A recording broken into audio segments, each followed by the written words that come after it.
Now, the name Blue Fountain Apartments may suggest to you high-class accommodations, but those offerings are anything but. In fact, people living in the North City apartments say they are downright dangerous, and the landlord won't lend a finger to help.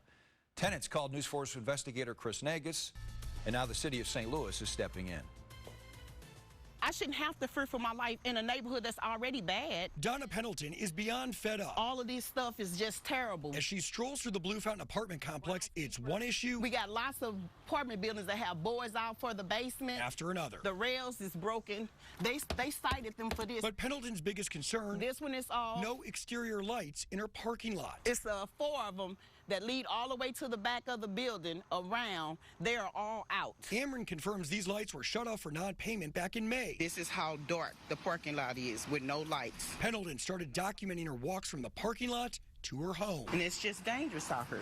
It's just really dangerous. The name of the North City complex might sound nice, but there's no fountain. My ceiling was looking like this. And if the water's blue, it turns to mold when it runs through Maggie Wynn's ceiling. You can see it back there.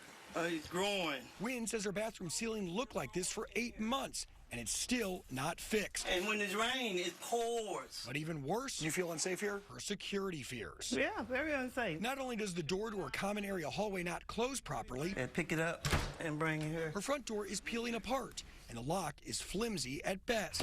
She showed me how she stays safe at night. I take my couch here and slide it across here. So if this door be pushed open, you know, I will at least hear them. All around the complex, broken retaining walls, broken windows, broken siding, missing ceilings, and all around unkept conditions. Somebody could die over here, and you could toss the body up in there and nobody would find it.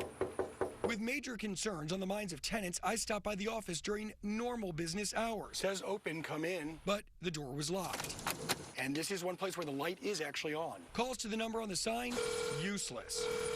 No one answers, and there's no way to leave a message. But you can't get anybody in that office to say anything to you about anything, but they want their rent money. They want you to pay rent on time. The complex is owned by SMTEH Realty, the owner of several troubled apartment complexes around the metro. News 4 Investigates has documented issues at several of those complexes. All these Rob Swearingen of Legal Services of Eastern Missouri represents some of the tenants. They are suing. TEH appears to be an extraction model, business model, where they take money out and they put nothing back in.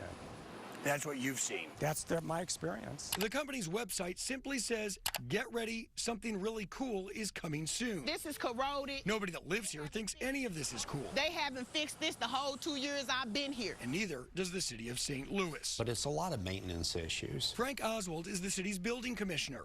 The day after I called his office, inspectors were sent back to Blue Fountain. They documented a long list of violations and condemned 1 unit. That number could go up. No, it certainly does not meet the city standards, and like I said, a number of people have let us in since you made us aware of some of these issues. We've got various violations letters going out to the property owners. But this isn't Oswald's first rodeo. He knows the violation letters can go unanswered. So the city plans to hit the owners where it hurts.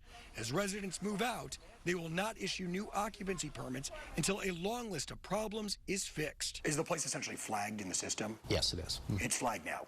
Yes. This is to my back door. Pendleton told me she's moving out. So far, Wynn is staying put. See, the mold is still growing in here. Attorney Swearingen says tenants like Wynn have recourse. There was a hole in your ceiling for over 8 months with that mold, especially when they are faced with unlivable conditions. If your apartment's uninhabitable, people should hold on to their rent, put it in escrow, you can pay it into the court, but you don't have to pay rent for these kinds of conditions. This week, I finally reached 2 women in the office here. Neither one would go on camera.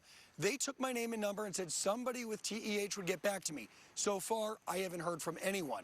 The city's building commission, they say they're going to keep close tabs on this complex, and if conditions don't improve quickly, they aren't ruling out condemning more units. Chris Negus, News 4 Investigates.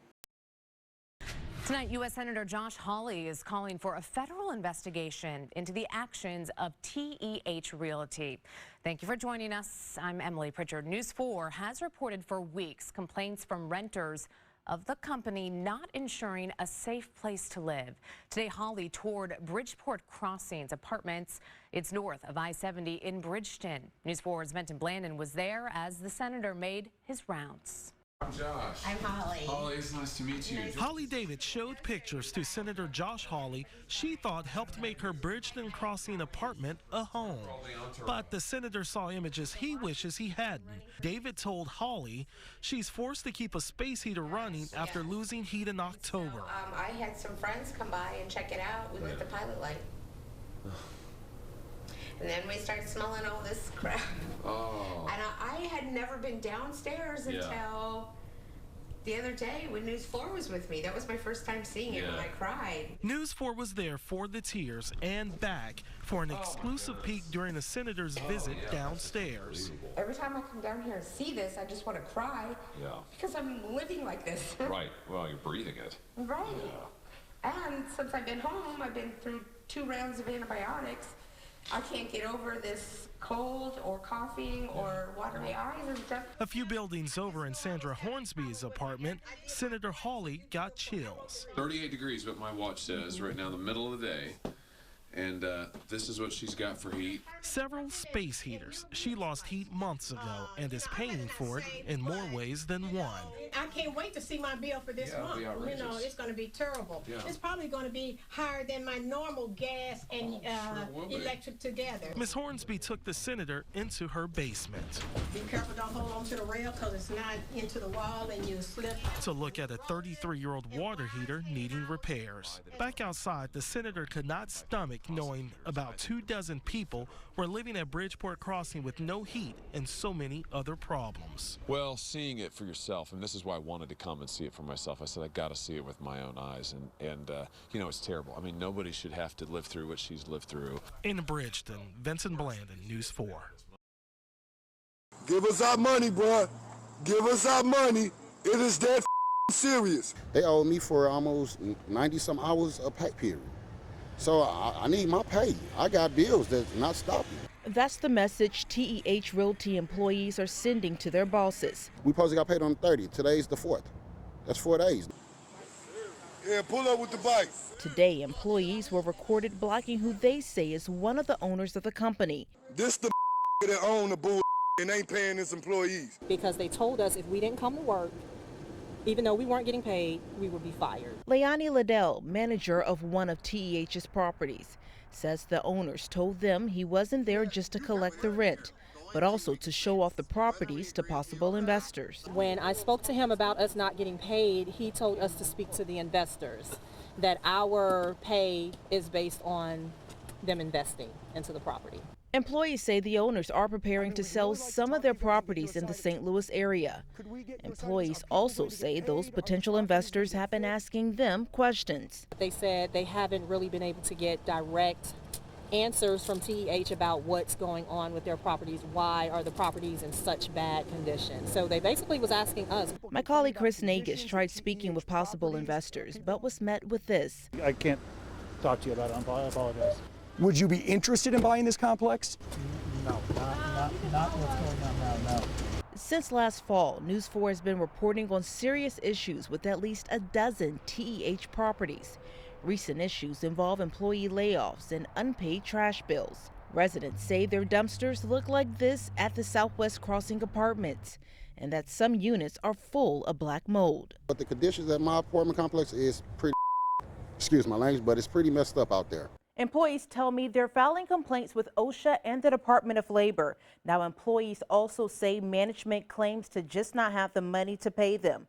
Right now, the St. Louis County Housing Authority has halted all Section 8 funding to TEH, and that's largely because of the conditions of their properties. Now, I've also learned the county is planning to sue TEH over unresolved citations.